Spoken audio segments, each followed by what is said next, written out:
ನಮಸ್ಕಾರ ವೀಕ್ಷಕರೇ, ಸಖಿ ನೇರ ಪ್ರಸಾರದ ಕಾರ್ಯಕ್ರಮಕ್ಕೆ ಸ್ವಾಗತ. ನಾನು ವಿಜಯ ಕುಬಟೂರ್.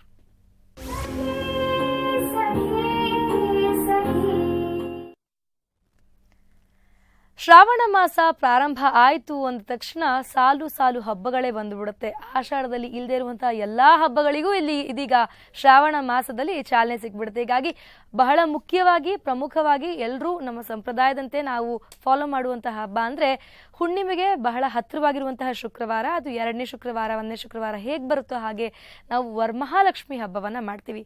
ಹಾಗಾದ್ರೆ ವರಮಹಾಲಕ್ಷ್ಮಿ ಹಬ್ಬ ಅಂತಂದ್ರೆ ಏನು? ಈ ದುಡ್ಡಿನ ದೇವತೆಗೆ ಅಲಂಕಾರ ಯಾಕೆ ಅಷ್ಟು ಇಂಪಾರ್ಟೆಂಟು? ಇದರ ಧಾರ್ಮಿಕ ಹಿನ್ನೆಲೆ ಏನು? ಯಾವ ಥರ ಆಚರಣೆ ಮಾಡಬೇಕು? ನೈವೇದ್ಯ ಇತ್ಯಾದಿ ಇದೆಲ್ಲ ಹೇಗಿರಬೇಕು? ಈ ಸಂಬಂಧ ಇನ್ನೂ ಒಂದು ವಾರದ ಟೈಮ್ ಇರೋದ್ರಿಂದ ಸಾಕಷ್ಟು ಮಾಹಿತಿಯನ್ನು ಪಡ್ಕೊಳ್ಬಹುದು, ಜೊತೆಗೆ ತಯಾರಿ ಕೂಡ ಮಾಡ್ಕೊಳ್ಬಹುದು. ಹೀಗಾಗಿ ಈ ಸಂಬಂಧ ನಮಗೆ ಸಾಕಷ್ಟು ಮಾಹಿತಿ ನೋಡೋದಕ್ಕೆ ನಮ್ಮ ಈ ಕಾರ್ಯಕ್ರಮದಲ್ಲಿ ಇದ್ದಾರೆ ಖ್ಯಾತ ಜ್ಯೋತಿಷಿಗಳಾದಂಥ ಡಾಕ್ಟರ್ ಶೋಭಾ ರಾಣಿ ಅವರು. ನಮಸ್ಕಾರ ಶೋಭಾ ರಾಣಿ, ಕಾರ್ಯಕ್ರಮಕ್ಕೆ ಸ್ವಾಗತ. ತಮಗೆ ನಮಸ್ಕಾರ. ಶ್ರಾವಣ ಮಾಸ ನಮಸ್ಕಾರಗಳು.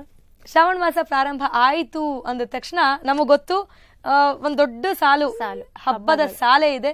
ಒಂದಿನ ಹುಣ್ಮೆಗೂ ಸ್ಪೆಷಲೇ, ಅಮಾವಾಸ್ಯೆಗೂ ಸ್ಪೆಷಲೇ, ಪ್ರತಿಯೊಂದಕ್ಕೂ ಸ್ಪೆಷಲೇ. ನಾವೀಗ ಮೊನ್ನೆ ತಾನೇ ಭೀಮ್ ಅಮಾವಾಸ್ಯೆ ನೋಡಿದ್ವಿ, ಅಲ್ಲಿಂದಾನೇ ಹಬ್ಬ ಶುರು ಆಗಿದೆ ಅಂತ ಗೊತ್ತಾಗ್ಬಿಡುತ್ತೆ. ವರಮಹಾಲಕ್ಷ್ಮಿ ಹಬ್ಬ ಅಂತಂದ್ರೆ ಏನು? ನಮ್ಮ ಐತಿಹಾಸಿಕ ಹಿನ್ನೆಲೆ ಏನದು? ನಮ್ಮ ಈ ಧರ್ಮದಲ್ಲಿ ನಾವು ಎಷ್ಟು ಇಂಪಾರ್ಟೆನ್ಸ್ ಕೊಡ್ಬೇಕು ಆ ಹಬ್ಬಕ್ಕೆ? ಏನ್ ಆ ಹಬ್ಬದ ಆಚರಣೆ? ವರಮಹಾಲಕ್ಷ್ಮಿ ಅಂದ್ರೆ ನಿಮ್ಗೆ ಹೆಸರಲ್ಲೇ ಸಿಗುತ್ತೆ, ವರ ಮಹಾಲಕ್ಷ್ಮಿ. ವರ ಅಂದ್ರೆ ನಮ್ಗೆ ಏನೇನು ಬೇಕೋ ಅದನ್ನೆಲ್ಲ ಕರುಣಿಸುವಂತವಳು. ಅಂದ್ರೆ ನೀವ್ ಏನು ಬೇಕಾದ್ರೂ ವರವನ್ನ ಅವಳ ಹತ್ರ ನೀವು ಕೇಳ್ಕೋಬಹುದು. ಆದ್ರೆ ಇದು ಧಾರ್ಮಿಕ ಹಿನ್ನೆಲೆ ಏನಿದೆ ಅಂದ್ರೆ ಇದ್ರದ್ದು ಇಂಪಾರ್ಟೆನ್ಸ್ ಬಂದ್ಬಿಟ್ಟು ನಿಮ್ಗೆ ಸ್ಕಂದ ಪುರಾಣದಲ್ಲಿ ಸಿಗುತ್ತೆ. ಸ್ಕಂದ ಪುರಾಣದಲ್ಲಿ ಒಂದ್ಸಲ ಏನಾಗುತ್ತೆ, ಪಾರ್ವತಿ ದೇವಿ ಈಶ್ವರನ್ಗೆ ಕೇಳ್ತಾಳೆ, ಈ ಪ್ರಪಂಚದಲ್ಲಿ ಈ ಭೂಮಿನಲ್ಲಿ ಇರೋ ಮನುಷ್ಯರುಗಳಿಗೆ ತುಂಬಾ ಅನುಕೂಲವಾಗುವಂತಹ ಮತ್ತೆ ಸುಲಭವಾಗಿ ಮಾಡುವಂತಹ, ಯಾಕಂದ್ರೆ ಈ ಒಂದು ಪ್ರಪಂಚದಲ್ಲಿ ಎಲ್ಲರಿಗೂ ತುಂಬಾ ಇಂಪಾರ್ಟೆಂಟ್, ಮುಖ್ಯವಾಗಿ ಏನ್ ಬೇಕು, ಎಲ್ಲರಿಗೂ ತುಂಬಾ ಹಣಕಾಸಿನ ಒಂದು ಆರ್ಥಿಕ ಪರಿಸ್ಥಿತಿ ಸರಿ ಹೋಗ್ಬೇಕು ಅಂತ ಇರುತ್ತೆ. ಹಾಗಾಗಿ ಅದು ಒಂದು ತುಂಬಾ ಇಂಪಾರ್ಟೆಂಟ್ ಆಗುತ್ತೆ. ಹಾಗೆ ಕೂಡ ಮನುಷ್ಯನಿಗೆ ಆರೋಗ್ಯ ಕೂಡ ತುಂಬಾ ಮುಖ್ಯವಾಗಿ ಬೇಕಾಗಿರುತ್ತೆ. ಯಾರ ಆರೋಗ್ಯ? ಎಲ್ಲ ಹೆಣ್ಮಕ್ಳು ನಾವು ಇವಾಗ ಮೊದಲು ಎಷ್ಟೇ ಸಾವಿರಾರು ವರ್ಷದಿಂದ ನೋಡ್ತಾ ಇದೀವಿ, ತನ್ನ ಆರೋಗ್ಯವನ್ನ ಅವಳು ಕೇಳ್ಕೊಳ್ತಾಳ. ಹೆಚ್ಚಾಗಿ ಮಹಿಳೆ ಯಾವಾಗ್ಲೂ ಅವಳು ಯಾರಿಗೂ ಒತ್ತಿ ಕೊಡ್ತಾಳೆ? ಕುಟುಂಬಕ್ಕೆ, ತನ್ನ ಕುಟುಂಬಕ್ಕೆ ಒತ್ತು ಕೊಡ್ತಾಳೆ. ಹಸ್ಬೆಂಡ್ ಅಂದ್ರೆ ಪತಿಗೆ ಒತ್ತು ಕೊಡ್ತಾಳೆ. ಹಾಗೆ ಮಕ್ಕಳ ಆರೋಗ್ಯ ಭಾಗ್ಯವನ್ನ ಕೇಳ್ತಾ ಇರ್ತಾಳೆ. ಈ ಎಲ್ಲ ಅಭಿವೃದ್ಧಿಗಾಗಿ ಕೇಳುವಂತಹ, ಅಂದ್ರೆ ಈ ಎಲ್ಲಾ ವರಗಳನ್ನು ಕರುಣಿಸುವಂತಹ ಮಹಾಲಕ್ಷ್ಮಿಗೆ ಮಾಡುವಂತ ವ್ರತವನ್ನೇ ವರಮಹಾಲಕ್ಷ್ಮಿ ವ್ರತ ಅಂತ ಕರೀತಾರೆ. ಇದಕ್ಕೆ ಒಂದು ಕತೆ ಕೂಡ ಇದೆ ಹಿನ್ನೆಲೆ. ಒಂದು ವಿದರ್ಭ ರಾಜ್ಯ ಅಂತ ಇತ್ತು. ಆ ರಾಜ್ಯದಲ್ಲಿ ಒಬ್ಳು ಚಾರುಮತಿ ಅನ್ನೋ ಒಂದು ಯುವತಿ ಇದ್ಲು. ಅವಳು ಯಾವಾಗ್ಲೂ ತುಂಬಾ ಅವಳ ಕುಟುಂಬಕ್ಕೆ ತುಂಬಾ ಪ್ರಾಮುಖ್ಯತೆನೆ ಕೊಡ್ತಾ ಇದ್ಲು. ಯಾವಾಗ್ಲೂ ನನ್ನ ಅತ್ತೆ ಮಾವ ಚೆನ್ನಾಗಿರ್ಬೇಕು, ತನ್ನ ಗಂಡ ಚೆನ್ನಾಗಿರ್ಬೇಕು, ನನ್ನ ಮಕ್ಕಳು ಚೆನ್ನಾಗಿರ್ಬೇಕು ಅಂತ ಯಾವಾಗ್ಲೂ, ಇದಕ್ಕೋಸ್ಕರ ಅವಳು ಯಾವಾಗ್ಲೂ ಯೋಚನೆ ಮಾಡ್ತಾ ಇದ್ಲು, ನಾನ್ ಚೆನ್ನಾಗಿರ್ತೀನೋ ಅಲ್ವಾ, ಇವರೆಲ್ಲ ಚೆನ್ನಾಗಿರ್ಬೇಕು. ಸೊ ಹೀಗಾಗಿ ಇವರ ಅಭಿವೃದ್ಧಿಗಾಗಿ ಯಾವ ವ್ರತವನ್ನ ಮಾಡ್ಬೇಕು ಅಂತ ಅವಳು ಯೋಚನೆ ಮಾಡ್ತಾ ಇರ್ತಾಳೆ. ಹಾಗಾಗಿ ಅವಳು ತುಂಬಾ ಲಕ್ಷ್ಮಿನ ಪ್ರೀತಿ ಪಾತ್ರಳಾಗಿರ್ತಾಳೆ. ಆಗ ಏನಾಗುತ್ತೆ, ಒಂದು ದಿನ ಲಕ್ಷ್ಮಿ ಅವಳ ಕನಸಿನಲ್ಲಿ ಬಂದು, ಹೀಗೆ ಈ ರೀತಿಯಲ್ಲಿ ನೀನು ನನ್ನ ವ್ರತವನ್ನ ಆಚರಣೆ ಮಾಡಬೇಕು, ಆಗ ನಾನು ನಿನಗೆ ಎಲ್ಲಾ ರೀತಿಯ ವರಗಳನ್ನ, ನೀನ್ ಅನ್ಕೊಂಡಿರೋ ಎಲ್ಲಾ ರೀತಿಯ ವರಗಳನ್ನ ನಾನು ಕರುಣಿಸ್ತೀನಿ, ಪೂರೈಸ್ತೀನಿ ಅಂತ ಹೇಳ್ತಾಳೆ. ಹಾಗಾಗಿ ಅವಳು ಏನ್ ಮಾಡ್ತಾಳೆ, ಒಂದು ದಿನ ಒಂದು ಪರ್ಟಿಕ್ಯುಲರ್ ಆದ ಡೇನ ಅವಳು ಫಿಕ್ಸ್ ಮಾಡ್ತಾಳೆ. ಏನಕ್ಕೆ ಅದೇ ಡೇ ಅಂತ ಅಂದ್ರೆ, ಈಗ ಪೌರ್ಣಿಮೆಗೆ ಯಾವಾಗ ನಾವು ವರಮಹಾಲಕ್ಷ್ಮಿ ಹಬ್ಬವನ್ನ ಆಚರಿಸ್ತೀವಿ, ಪೌರ್ಣಿಮೆಗೆ ಹತ್ರವಾದಂತ ಒಂದು ಶುಕ್ರವಾರವನ್ನ ನಾವು ತೆಗೆದುಕೊಳ್ತೀವಿ. ಅದು ಯಾಕೆ ಅಂತ ಕ್ವೆಶನ್ ಬಂದ್ರೆ, ಪೌರ್ಣಿಮೆ ಅಂದ್ರೆ ಪೌರ್ಣಿಮೆ ಎಲ್ಲ ನಾವು ಯಾವುದೇ ಒಂದು ಇದ್ರನ್ನ ಸೆಲೆಕ್ಟ್ ನಾವು ಮಾಡಿದ್ರು ಕೂಡ ಅದು ವಿಷ್ಣುವಿಗೆ ಪ್ರಿಯವಾದದ್ದು. ಯಾಕಂದ್ರೆ ಲಕ್ಷ್ಮಿ ವಿಷ್ಣುವಿನ ಪತ್ನಿ. ಇದು ಒಂದು ಶ್ಲೋಕ ನೀವೆಲ್ಲರೂ ಕೇಳಿರ್ತೀರಾ, ಲಕ್ಷ್ಮೀ ಗಾಯತ್ರಿ ಅಂತ. ಮಹಾಲಕ್ಷ್ಮೀ ಚ ವಿದ್ಮಹೆ ವಿಷ್ಣು ಪತ್ನೈಚ ಧೀಮಹೆ ತನ್ನೋ ಲಕ್ಷ್ಮಿ ಪ್ರಚೋದಯಾತ್. ಅಂದ್ರೆ ವಿಷ್ಣುವಿನ ಪತ್ನಿಯಾದ ನೀನು, ನಿನಗೆ ನನ್ನನ್ನು ನಾನು ಅರ್ಪಿಸಿಕೊಂಡು ಮಾಡುವಂತ ವ್ರತ ಅಂತ. ಹಾಗಾಗಿ ಅವಳು ಪೌರ್ಣಿಮೆಗೆ ಹತ್ತಿರವಾದ ದಿನವನ್ನೇ ಆಚರಣೆ ಮಾಡೋದಿಕ್ಕೆ ಶುರು ಮಾಡ್ತಾಳೆ. ಎಲ್ಲ ಅಲ್ಲಿ ಹತ್ರ ಸಂಬಂಧಿಕರನ್ನೆಲ್ಲ ಕರೆದು ಅವರಿಗೆ ಬೇಕಾದಂತ ಎಲ್ಲ ಒಂದು ತಿಂಡಿ, ದೇವರಿಗೆ ಬೇಕಾದಂತ ಎಲ್ಲ ನೈವೇದ್ಯವನ್ನು ಮಾಡಿ ಒಂದು ಕರೆಕ್ಟ್ ಆದ ಒಂದು ಪ್ರೊಸೀಜರ್ ಪ್ರಕಾರವಾಗಿ ಅವಳು ಪೂಜೆಯನ್ನ ಮಾಡಿದಾಗ ಅವಳ ಎಲ್ಲ ಒಂದು ಆಸೆ ಅಭಿಲಾಷೆಗಳು ಪೂರೈಸುತ್ತೆ. ಹಾಗಾಗಿ ಇದನ್ನೇ ಎಲ್ಲ ಇವಾಗ ಎಲ್ಲ ಮನುಷ್ಯರು ಕೂಡ ಪ್ರಪಂಚದಲ್ಲಿ ಇದನ್ನ ನಡೆಸ್ಕೊಂಡು ಬರ್ತಾ ಇದ್ದಾರೆ. ಇದನ್ನ ವರಮಹಾಲಕ್ಷ್ಮಿ ವ್ರತ ಅಂತ ಹೇಳ್ತೀವಿ. ವರವನ್ನ ಕೊಡುವಂತಹ ವರಮಹಾಲಕ್ಷ್ಮಿ ಬಹಳ ಸಿಂಪಲ್, ಬಹಳ ಈಸಿ. ಅದಕ್ಕೆ ಯಾವ ವ್ರತವನ್ನ ಮಾಡಬೇಕು ಅಂತ ಪ್ರಶ್ನೆ ಬಂದಾಗ ಇದು ಅಂತ ಹೇಳಿದ್ರಿ. ಆದ್ರೆ ಅವಾಗ ಅಂದ್ರೆ ನಮ್ಮ ಸಂಪ್ರದಾಯದಂತೆ ನಾವು ಪೂಜಿಸಲ್ಪಡುವಂತಹ ಈ ವರಮಹಾಲಕ್ಷ್ಮಿಗೂ ಇವತ್ತಿನ ಆಧುನಿಕ ಯಂತ್ರೋಪಕರಣಗಳ ನಡುವೆ ಇರುವಂತಹ ಈ ವರಮಹಾಲಕ್ಷ್ಮಿಗೂ ತುಂಬಾ ಡಿಫ್ರೆನ್ಸ್ ಬಂದ್ಬಿಟ್ಟಿದೆ. ಇಲ್ಲಿ ಎಷ್ಟು ವೈಭವ ಇರುತ್ತೋ ಅಷ್ಟು ಹಬ್ಬದ ಕಳೆ ಅಂತ ಅನ್ಕೊಳ್ತಾರೆ. ಇದೆಷ್ಟು ಸರಿ ಅಂತ ಹೇಳ್ತೀರಾ? ಇದು ನಾನು ಏನು ಹೇಳ್ತೀನಿ ಅಂದರೆ, ನೀವು ಒಂದು ಆಚರಣೆ ಮಾಡುವಾಗ ನೀವೆಷ್ಟು ಅಲಂಕಾರ ಮಾಡಿರ್ತೀರಾ, ಎಷ್ಟು ಒತ್ತು ಕೊಡ್ತೀರಾ, ಅದಕ್ಕಿಂತ ಹೆಚ್ಚಿಗೆ ಮಾನಸಿಕವಾಗಿ ನಾವು ಶ್ರದ್ಧೆ ಭಕ್ತಿಯಿಂದ ಮಾಡಬೇಕಾಗಿದ್ದು ತುಂಬ ಇಂಪಾರ್ಟೆಂಟ್. ಯಾಕಂದರೆ ಇವಾಗ ನಾವು ನೋಡ್ತೀವಿ, ಒಬ್ಬರು ತುಂಬ ಬಡವರಾಗಿರ್ತಾರೆ, ಅವ್ರ ಕೈನಲ್ಲಿ ಇದೆಲ್ಲ ಇವಾಗಿನ ಕಾಲದಲ್ಲಿ ಏನೇನೆಲ್ಲ ಅಲಂಕಾರಗಳು ನೀವು ನೋಡಿದ್ರೆ ದುಡ್ಡಿನ ದೇವತೆಗೆ ಬರೀ ಸಿರಿವಂತರಷ್ಟೇ ಪೂಜೆ ಮಾಡ್ಬೇಕಾ ಅನ್ನೋ ಪ್ರಶ್ನೆ ಕೂಡ ಮೂಡುತ್ತೆ. ಹೀಗಾಗಿ ನಾವು ಆ ಅಲಂಕಾರಕ್ಕೆ ಇಂಪಾರ್ಟೆನ್ಸ್ ಕೊಡ್ಬೇಕು ಅಥವಾ ಮಡಿ ಮೈಲ್ಗೆ ನಾವು ಏನ್ ಸಂಪ್ರದಾಯವನ್ನ ಫಾಲೋ ಮಾಡ್ಬೇಕು, ಆ ಕಟ್ಟುನಿಟ್ಟಿನ ಕ್ರಮಗಳನ್ನ ಏನ್ ತೆಗೆದುಕೊಳ್ಬೇಕು ಅದ್ರ ಬಗ್ಗೆ ಕಾನ್ಸಂಟ್ರೇಟ್ ಮಾಡ್ಬೇಕು ಅನ್ನೋಂಥ ಕನ್ಫ್ಯೂಷನ್ ಇದೆ. ನಾವ್ ಈ ವ್ರತದ ಬಗ್ಗೆ ಮಾತಾಡೋದಾದ್ರೆ, ಈ ವ್ರತದ ಆಚರಣೆ ಹೇಗಿರುತ್ತೆ, ಹೇಗೆ ಪ್ರಾರಂಭ ಆಗುತ್ತೆ ಆ ದಿನ?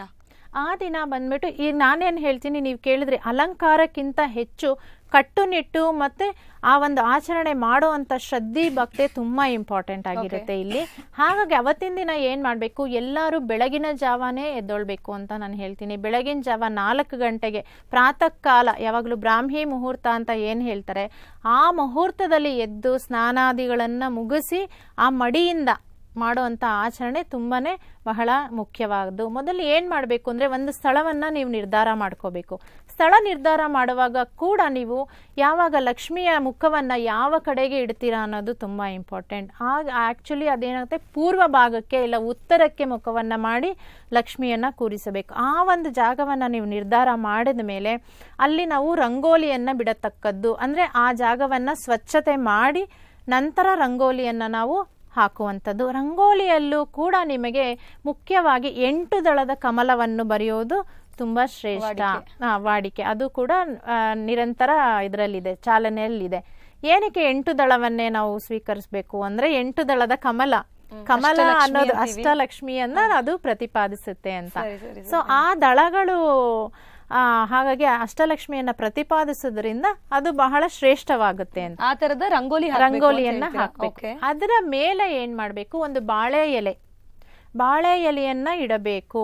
ಬಾಳೆ ಎಲೆನೇ ಏನಕ್ಕೆ ಶ್ರೇಷ್ಠ ಅಂತ ನಾವು ತಗೊಂಡಾಗ, ಬಾಳೆ ಕಂಬ ಹೇಗೆ ಅದು ಬೆಳೆಯುತ್ತೋ, ಅದರ ಎಲೆ ಹೇಗೆ ಶ್ರೇಷ್ಠವೋ, ಅಂದ್ರೆ ಗೊನೆಯಿಂದ ಬರುವಂತ ಒಂದು ಘಮ, ಅಥವಾ ಅದು ನಾವು ಮತ್ತೆ ನಾವು ಹಿಂದಕ್ಕೆ ಅಂತ ಹೋದ್ರೆ ಸೈಂಟಿಫಿಕ್ ರೀಸನ್ಸ್ ಕೂಡ ಅಲ್ಲಿ ಆಡ್ ಆಗುತ್ತೆ. ಸೊ ಬಾಳೆ ಎಲೆ ನಮ್ಮ ಹಿಂದೂ ಸಂಪ್ರದಾಯದಲ್ಲಿ ನಾವು ಆಚರಣೆ ಮಾಡೋದಕ್ಕೆ ಪ್ರತಿಯೊಂದಕ್ಕೂ ಕೂಡ ಬಾಳೆ ಎಲೆ ಮೇಲೆ ನಾವು ಡಿಪೆಂಡ್ ಆಗಿದ್ದೀವಿ. ಬಾಳೆ ಎಲೆ ಆದ ನಂತರ ಅದರ ಮೇಲೆ ನಾವು ಕಳಸವನ್ನ ಸ್ಥಾಪನೆ ಮಾಡಬೇಕು. ಕಳಸ ಅಂತಂದ್ರೆ ಅದು ಕಾಪರ್ ಅಂದ್ರೆ ತಾಮ್ರದ ಇದಾಗಿರ್ಬೋದು, ಇಲ್ಲಾಂದ್ರೆ ಬೆಳ್ಳಿಯ ಪಾತ್ರೆ ಕೂಡ ಆಗಿರ್ಬೋದು. ಅದನ್ನ ನೀವು ಮೊದಲು ಅಲ್ಲಿ ಸ್ಥಾಪನೆ ಮಾಡಿ ನಂತರ ಅದರಲ್ಲಿ ಮಾವಿನ ಎಲೆಗಳನ್ನು ಜೋಡಿಸತಕ್ಕದ್ದು. ಒಂದು 5 ಎಲೆ ಜೋಡಿಸಬಹುದು ನೀವು, ಅಥವಾ 8 ಎಲೆ. ಹಾಗಾಗಿ ಅದು ಕೂಡ ಅಷ್ಟಲಕ್ಷ್ಮಿಯನ್ನ ಪ್ರತಿಪಾದನೆ ಮಾಡುತ್ತೆ. 8 ಎಲೆ ಇಟ್ರೆ ನೀವು ಒಂದೊಂದು ಎಲೆ ಕೂಡ ಒಂದೊಂದು ಲಕ್ಷ್ಮಿಯನ್ನ ಪ್ರತಿಪಾದನೆ ಮಾಡುತ್ತೆ. ಆಮೇಲೆ ಅದ್ರ ಮೇಲೆ ನೀವು ತೆಂಗಿನಕಾಯನ್ನ ಕೂಡ ಪ್ರತಿಪಾದಿಸೋ ಅದನ್ನ ನೀವು ಕಳಸ ಅಂತ ನಾವು ಕರಿತೀವಿ. ಅದಕ್ಕೆ ನಾವು ಎಲ್ಲಾ ರೀತಿಯ ಅಲಂಕಾರಗಳನ್ನ ಮಾಡಿ, ವಿವಿಧ ಹೂಗಳಿಂದ ಅಲಂಕಾರ ಮಾಡಿ, ಹಾಗೆ ನಾವು ವಸ್ತ್ರ, ಈಗ ಒಂದು ಒಡವೆಗಳನ್ನೆಲ್ಲ ನಾವು ತೊಡಿಸುವಂಥದ್ದು. ಏನಕ್ಕೆ ಅಂದ್ರೆ, ಒಂದು ಹೆಣ್ಮಗಳಿಗೆ ಬೇಕಾದಂತ ಏನೇನು ತುಂಬಾ ಇಂಪಾರ್ಟೆನ್ಸ್ ಇರುತ್ತೋ ಅದು ಮಹಾಲಕ್ಷ್ಮಿಯಲ್ಲಿ ನಾವು ಖಂಡಿತ ನೋಡ್ತೀವಿ. ಎಲ್ಲ ಅವಳ ಒಂದು ಅಂದ ಚಂದವನ್ನ ನಾವು ಸವಿಯೋದಕ್ಕೋಸ್ಕರ ನಾವು ಆ ರೀತಿ ಚೆನ್ನಾಗಿ ಅವಳಿಗೆ ಅಲಂಕಾರ ಮಾಡಿ ಆ ಒಂದು ಇದನ್ನ ನಾವು ಕೂಡ ಕಣ್ತುಂಬ ನೋಡಿ ಸಂತೋಷ ಪಡಬೇಕು. ಅವಳಿಗೆ ಅವೆಲ್ಲ ಪ್ರಿಯ. ಒಂದು ಹೆಣ್ಮಕ್ಳಿಗೆ ಏನೇನೆಲ್ಲ ಪ್ರಿಯ, ಆ ದೇವತೆಗಳಿಗೆ ಕೂಡ ಅದೆಲ್ಲ ಪ್ರಿಯವಾಗಿರೋದ್ರಿಂದ ನಾವು ಅದನ್ನೆಲ್ಲ ಮಾಡಿ ನಾವು ನಂತರ ಶ್ರದ್ಧಾ ಭಕ್ತಿಯಿಂದ ಒಂದು ಪ್ರೊಸೀಜರ್ಸ್ ಇರುತ್ತೆ, ಹೀಗೆ ಮಾಡ್ಬೇಕು ಅಂತ ರೀತಿ. ಆ ರೀತಿನಲ್ಲಿ ಶ್ಲೋಕಗಳನ್ನ ನಾವು ಓದ್ಬೇಕು. ಅಷ್ಟಲಕ್ಷ್ಮಿ ಶ್ಲೋಕ ಓದ್ಬೋದು. ಆಮೇಲೆ ಆಚರಣೆ ಹೇಗಿರುತ್ತೆ ಅಂತ ಮಾತಾಡೋಣ ಶೋಭಾರಾಣಿ ಅವರೇ. ವೀಕ್ಷಕರೇ, ಪ್ರತಿಯೊಬ್ಬರಿಗೂ ಪ್ರಶ್ನೆ ಮೂಡೋದು ಸಹಜ. ಕಳಶ ಅಂದ್ರೆ ಏನು, ಹೇಗಿಟ್ಟರೆ ಅದು ಕಳಶ ಸ್ಥಾಪನೆ ಆಗುತ್ತೆ ಅಂತಂದು ಶೋಭಾರಾಣಿ ಅವರು ಡೀಟೇಲ್ ಆಗಿ ನಮ್ಗೆ ಸಾಕಷ್ಟು ಮಾಹಿತಿ ಕೊಡ್ತಾ ಇದ್ದಾರೆ. ಯಾಕೆಂದ್ರೆ ಇನ್ನು ಮುಂದಿನ ವಾರ ಹಬ್ಬ ಇರೋದ್ರಿಂದ ಎಲ್ಲಾ ತರದ ತಯಾರಿ ಕೂಡ ಈಗಲಿಂದ ಪ್ರಾರಂಭ ಆದ್ರೆ ಈ ಸಲದ ವರಮಹಾಲಕ್ಷ್ಮಿ ಹಬ್ಬ ತುಂಬಾ ಚೆನ್ನಾಗಿ ಆಗುತ್ತೆ ಅನ್ನುವಂತಹ ಫೀಲು ನಮ್ಮೆಲ್ಲರದು. ಹೀಗಾಗಿ ಕಳಶ ಸ್ಥಾಪನೆ ಆದ್ಮೇಲೆ ನೈವೇದ್ಯ ಇತ್ಯಾದಿಗಳಿರ್ಬೋದು, ಆಕೆಗೆ ಅಲಂಕಾರ ಹೇಗಿರ್ಬೇಕು, ಹೇಗಿರಬೇಕು, ಯಾವೆಲ್ಲ ಶ್ಲೋಕಗಳ ಪಠನೆ ಆಗಬೇಕು, ಇದ್ರ ಬಗ್ಗೆ ಮತ್ತಷ್ಟು ಮಾಹಿತಿ ಪಡ್ಕೊಳ್ಳೋಣ. ಆದರೆ ಅದಕ್ಕೂ ಮೊದಲು ಸಖಿಯಲ್ಲಿ ಚಿಕ್ಕದೊಂದು ಬ್ರೇಕ್.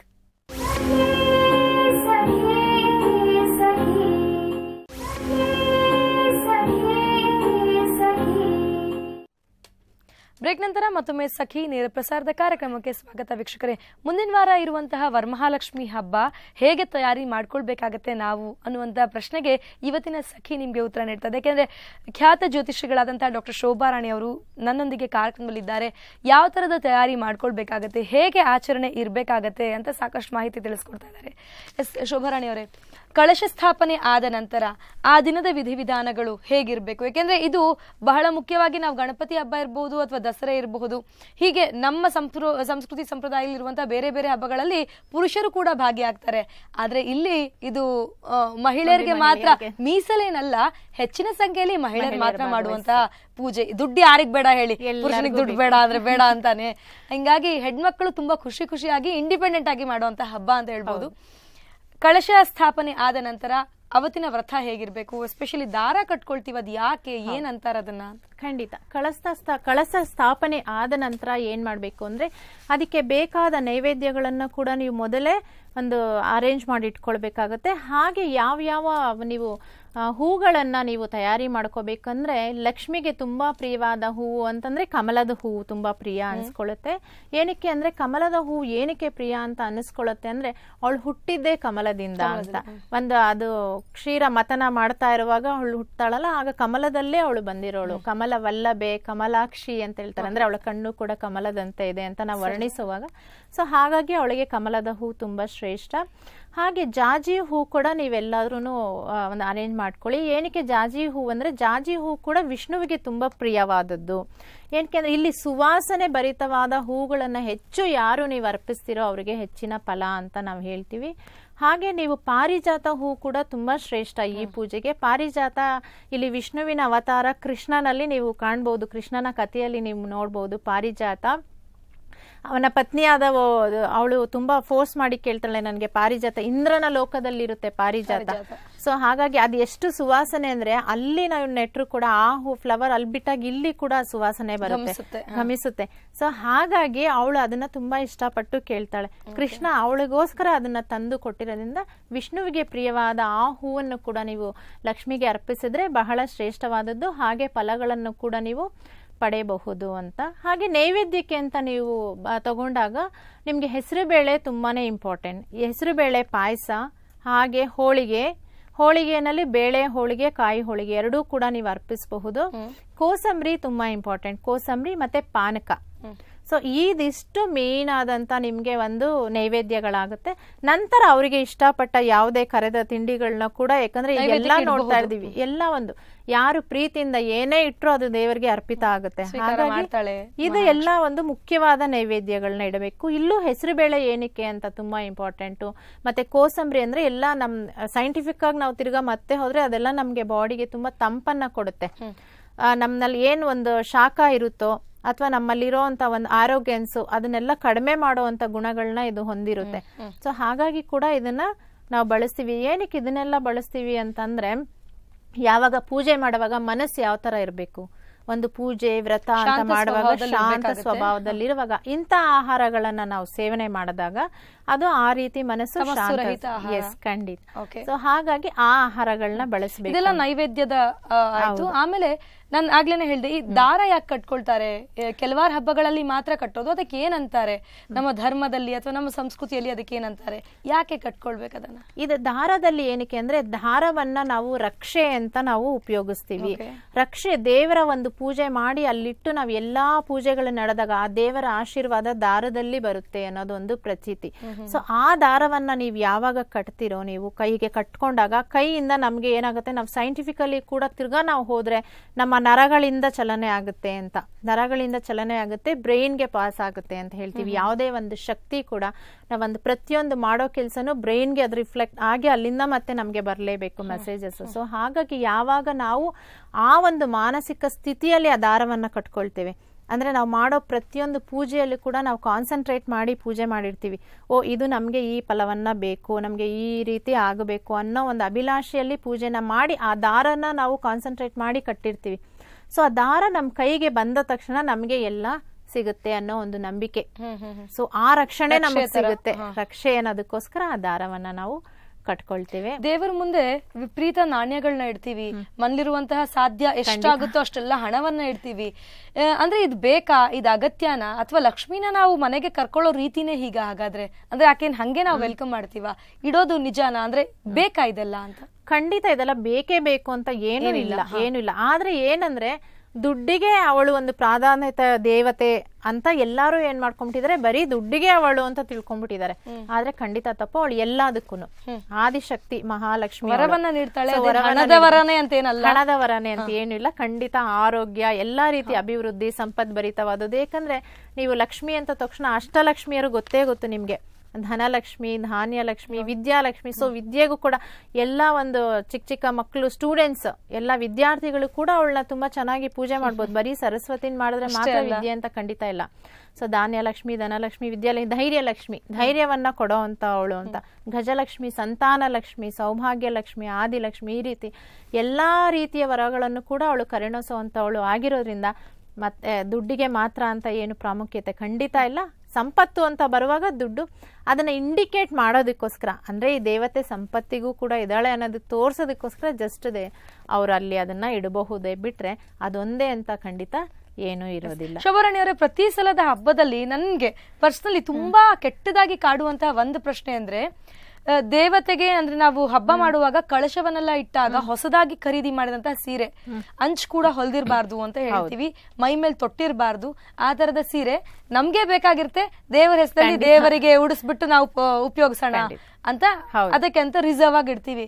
ಆಭರಣಗಳೆಲ್ಲ ಹಾಕಿದಾಗ ದೇವಿಗೆ ಆ ಕಳಶಕ್ಕೆ ಹಾಕಿದಾಗ ಮುಖವಾಡ ಎಲ್ಲ ಇಟ್ಟು ನಾವ್ ಅದನ್ನೆಲ್ಲ ತೊಟ್ಟಿರ್ತೀವಲ್ಲ, ಹೀಗಾಗಿ ಬಂಗಾರಕ್ಕೆ ಆ ಮಡಿ ಬರಲ್ವಾ ಹಾಗಾದ್ರೆ? ಯಾಕಂದ್ರೆ ನಾವು ತೊಟ್ಟಿರುವಂತಹ ಬಂಗಾರ ಸೀರೆಯನ್ನು ಹೊರತುಪಡಿಸಿ ಏನೇ ಬಂಗಾರ ಇದ್ರು, ಸರ ಇರಬಹುದು, ಕಿವಿಗೆ ಹಾಕೊಳ್ಳೋದು, ಬಳೆ ಎಲ್ಲವೂ ಕೂಡ ನಾವು ತೊಟ್ಟಿರ್ತೀವಿ, ಅದನ್ನೇ ಆಕೆಗೆ ಆ ರೂಪ ಕೊಟ್ಟು ನಾವು ಹಾಕ್ತಿವಿ. ಸರಿನಾ ಇದು ಆಕ್ಚುಲಿ ನಿಜ ಹೇಳ್ಬೇಕಂದ್ರೆ ಖಂಡಿತ ಸರಿ ಇಲ್ಲ. ಯಾಕಂದ್ರೆ ನಮ್ಮ ಮೈ ಮೇಲೆ ತೊಟ್ಟ ಒಡವೆಗಳನ್ನ ಹಾಕಬಾರ್ದು ಅನ್ನೋದೇ ರೂಲ್ಸ್ ಇರೋದು. ಅಂದ್ರೆ ಆ ಒಂದು ಕಟ್ಟುಪಾಡು ಇದೆ. ಆದ್ರೆ ಏನಾಗೋಗುತ್ತೆ ಅಂದ್ರೆ ಅದಕ್ಕೆ ದೇವ್ರಿಗೆ ಅಂತಾನೆ ಕೆಲವ್ರು ಎಷ್ಟು ಜನ ಇಡ್ತಾರೆ, ಇಟ್ಟಿರೋದನ್ನ ಅದನ್ನ ಖಂಡಿತ ಅಲ್ಲೇ ಇಟ್ಟು ನೋಡ್ತಾ ಇರೋದಕ್ಕೆ ಯಾರ ಕೈನಲ್ಲೂ ಆಗಲ್ಲ. ನಾವು ಅದಕ್ಕೆ ಸಪರೇಟ್ ಸೆಟ್ ತಂದಿಡಕ್ಕಾಗಲ್ಲ, ಅದೆಲ್ಲ ಒಪ್ಪಣ. ಹಾಗಾಗಿ ಬಳಸ್ಬಿಡ್ತಾರೆ ಅಷ್ಟೇ. ಬಿಟ್ರೆ ಅದಕ್ಕೆ ಅಂತಾನೆ ನೀವು ಹಾಕಿ ನಿಮ್ ಮೈ ಮೇಲಿನ ಒಡವೆಳ ಅದಕ್ಕೆ ಶ್ರೇಷ್ಠತೆ ಬರೋದಿಲ್ಲ. ಅಲ್ಲಿ ಗೆಜ್ಜೆ ವಸ್ತ್ರ ಅಂತ ನಾವು ಹಾಕ್ತಿವಿ, ಅದನ್ನೇ ನಾವು ವಸ್ತ್ರ ಆಭರಣವಾಗಿ ಉಪಯೋಗಿಸ್ತೀವಿ. ಅಂದ್ರೆ ಹತ್ತಿಯಿಂದ ಮಾಡಿರೋಂತ ಒಂದು ಹೀಗೆ ಮಾಡಿರ್ತಾರೆ, ಅದು ನೋಡೋದಿಕ್ಕೆ ನಿಮ್ಗೆ ಒಂದು ಹಾರವನ್ನ ತರ ಕಾಣಿಸುತ್ತೆ, ಅದನ್ನೇ ನಾವು ಅರ್ಪಿಸೋದು, ಅದಕ್ಕೆ ಬಹಳ ಶ್ರೇಷ್ಠತೆ ಇದೆ. ಹಾಗಾಗಿ ಹಾಗೂ ನೀವು ಹಾಕ್ಲೇಬೇಕು. ಇದೆಲ್ಲ ನಿಮ್ಮ ಪ್ರೀತಿ, ದೇವರಿಗೆ ಎಲ್ಲಾನು ಪ್ರಿಯಾನೇ. ಒಬ್ಬ ಮನುಷ್ಯ ತುಂಬಾ ಪ್ರೀತಿಯಿಂದ ಆಸೆ ಪಟ್ಟು ಒಂದು ಕೊಡ್ತಾನೆ ಅಂದ್ರೆ ದೇವ್ರು ಖಂಡಿತ ಸ್ವೀಕರಣೆ ಮಾಡ್ತಾರೆ. ಸೊ ಹಾಗಾಗಿ ಹಾಗೂ ನೀವು ಮಾಡ್ಲೇಬೇಕು, ಎಲ್ಲ ಆಭರಣಗಳು ಹಾಕ್ಲೇಬೇಕಂದ್ರೆ ಮೊದಲು ಅದನ್ನ ಹಾಲಿನಲ್ಲಿ ಇಡಬೇಕು. ಹಿಂದಿನ ದಿನಾನೇ ಎಲ್ಲಾನು ಹಾಲಿನಲ್ಲಿ ಇಟ್ಟು ಬೆಳಗ್ಗೆವರೆಗೂ ನೆನೆಸಿ ಮತ್ತೆ ತೆಗೆದು ಅದನ್ನ ಒಂದು ಸ್ವಚ್ಛತೆ ಮಾಡಿ ಶುಭ್ರವಾಗಿ ಮಾಡಿ ನಂತರ ತೊಡಿಸೋದು ತುಂಬಾ ಶ್ರೇಷ್ಠ ಅಂತ ಹೇಳ್ತೀನಿ.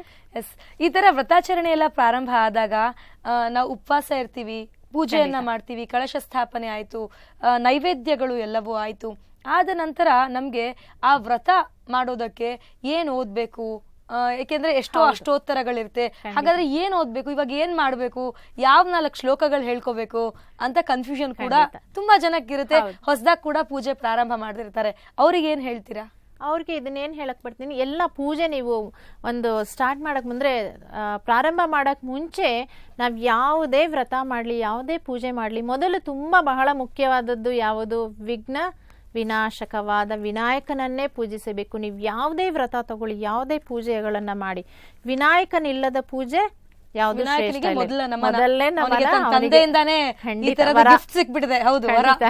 ವರ ಸಿಕ್ಬಿಟ್ಟಿದೆ. ಹಾಗಾಗಿ ಮೊದಲು ವಿನಾಯಕನನ್ನ ಸ್ಥಾಪನೆ ಮಾಡಿ ಅವನಿಗೆ ನಾವು ಅಷ್ಟೋಪಚಾರ ಪೂಜೆಯನ್ನ ಮಾಡಿ ನಂತರ ಲಕ್ಷ್ಮಿಗೆ ಪೂಜೆ ಮಾಡುವಂಥದ್ದು. ಹಾಗಾಗಿ ಯಾವಾಗಲೂ ಮಹಾಲಕ್ಷ್ಮಿನ ನೀವು ಯಾವುದೇ ಒಂದು ವ್ರತ ತಗೊಳ್ಳಿ, ಮಹಾಲಕ್ಷ್ಮಿನ ಇಟ್ಟಾಗ ಮತ್ತೆ ವಿಷ್ಣುವಿನ ಒಂದು ವಿಗ್ರಹವನ್ನಾದ್ರೂ ಅಲ್ಲಿ ಪಕ್ಕದಲ್ಲಿ ಇಡಬೇಕು ಅಂತ ಒಂದು ಶಾಸ್ತ್ರ ಇದೆ. ಅದು ಎಷ್ಟು ಜನಕ್ಕೆ ಗೊತ್ತಿದೆಯೋ ಗೊತ್ತಿಲ್ವೋ, ಆದ್ರೆ ಈಗ ನಾನು ಹೇಳ್ತಿದ್ದೀನಿ, ದಯವಿಟ್ಟು ತಿಳ್ಕೊಳ್ಳಿ. ಮಹಾವಿಷ್ಣು ಇಲ್ಲದೆ ಅಂದ್ರೆ ಒಬ್ಬಳನ್ನೇ ಲಕ್ಷ್ಮಿಯನ್ನ ನಾವು ಸ್ಥಾಪನೆ ಮಾಡಬಾರ್ದು ಅಂತ ಇದೆ.